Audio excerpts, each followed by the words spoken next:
Ever since I was little, I dreamed of this perfect toy that would protect a kid from ever feeling lonely or sad. This is Megan. Hi, Megan. I'm Katie. It's nice to meet you, Katie. Do you want to hang out?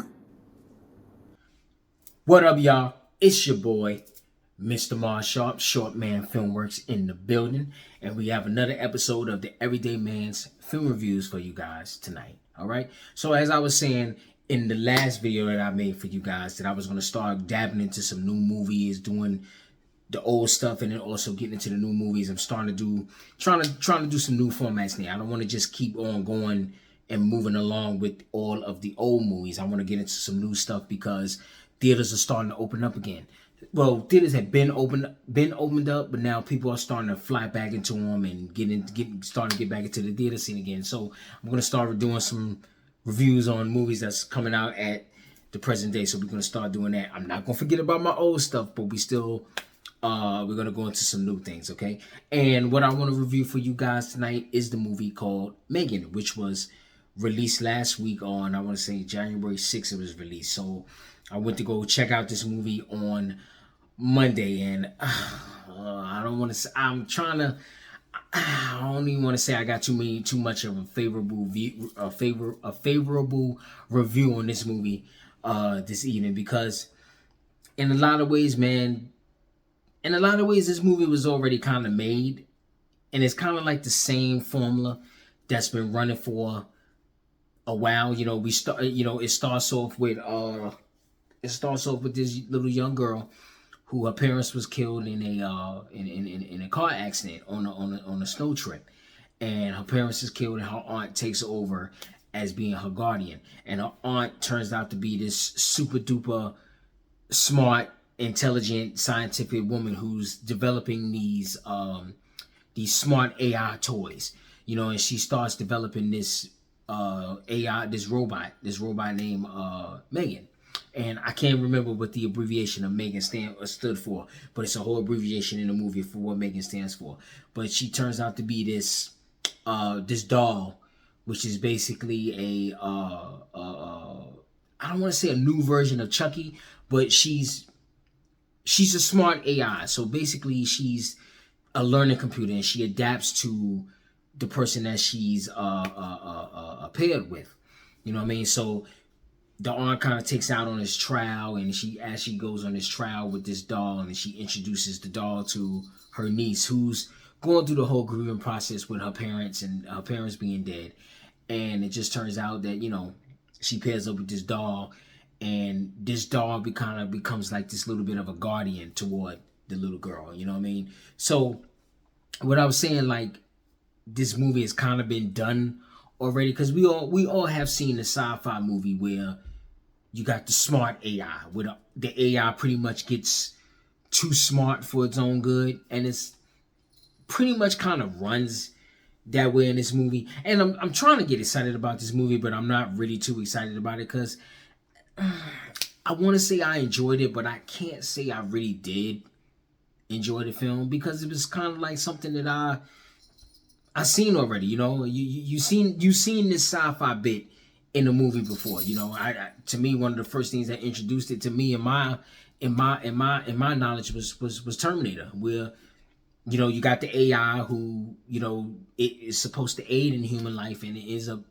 turning on human life. So you kind of get the same gist of what's going on in this movie with Megan and her having this connection with the child, which her name was I think I wrote it down. What was her name? Her name was Katie in the movie. She has the attachment to Katie, and Katie kind of develops this emotional bond with the with the doll, because, you know, her parents had died. You know, not really having an emotional connection with her auntie. You know what I'm saying? So I'm trying to see if breaking into the plot. That's pretty much breaking into the plot of the movie.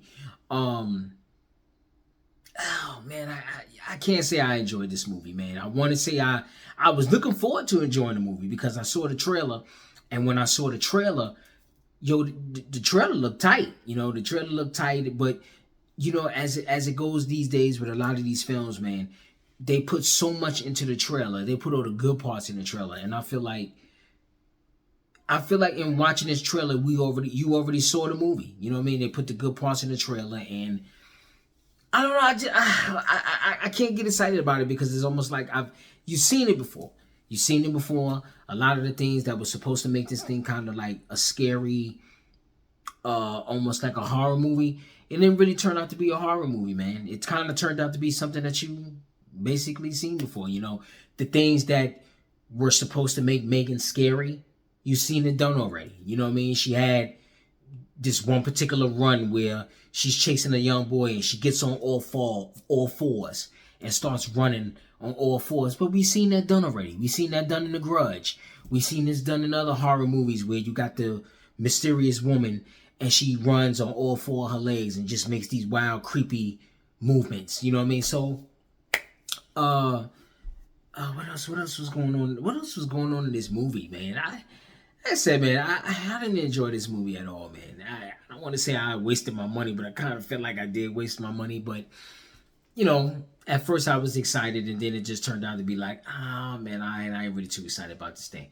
But you got the actress. I didn't even look up the actress. This is how enthusiastic about this movie that I am. I didn't even look up the actresses and the people that played in this film, but I know the main actress that's in this movie. She was in Get Out as my man's girlfriend. So, and she did such a good job in Get Out. And like I said, I think it has to do with a lot of the material that's put in front of your face. But she did such a good job in Get Out.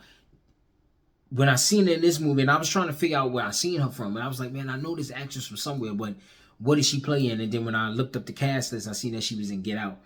But I don't know, man. She just kind of played like a real, just kind of like a flat character, man. You know, she's the brains behind Megan, but at the same time, you know, she doesn't really have a connection to her niece, and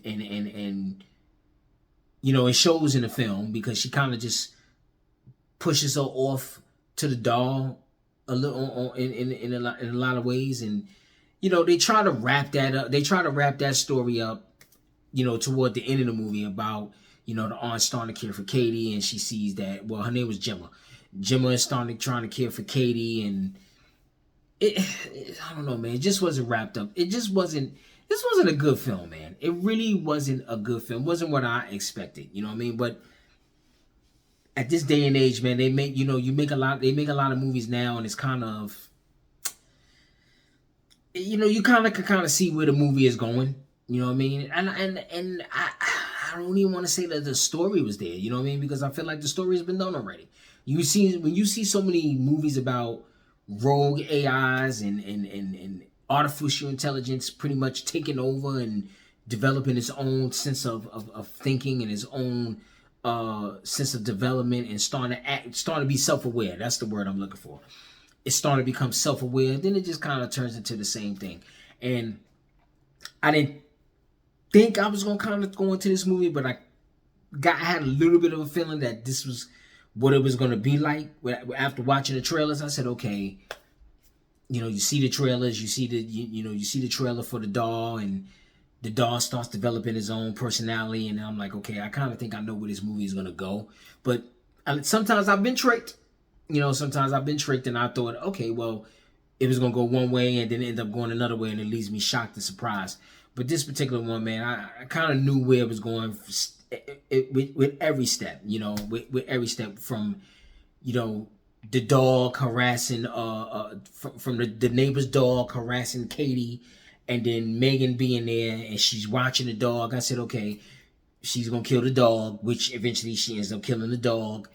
And then the neighbor is kind of like the nosy, harassing neighbor who always wants to be in your business and always wants to have their own little 2 cents put in. I said Megan about to get in that ass too, and Megan ended up killing her. You know, the auntie has the snobbish boss, and with the snobbish boss, Megan ends up getting at him too. So you see a lot of this stuff happening. You know what I mean? It's a lot of holes in this story, man. You have to, you know, it's a lot of holes. You know, and you know, y'all know I don't make these videos to try to slam these movies, but it's just kind of like, you know, when you see something consistently and when you see something that's always consistent, and you see the movie that's been done all the time, it's just kind of like, whatever. You know, I've seen this already. You know, and like I said, it's been a lot. It was a lot of holes. Like they had a point in the plot where they had the boss's assistant stealing Gemma's idea, and I kind of thought that was going to kind of lead to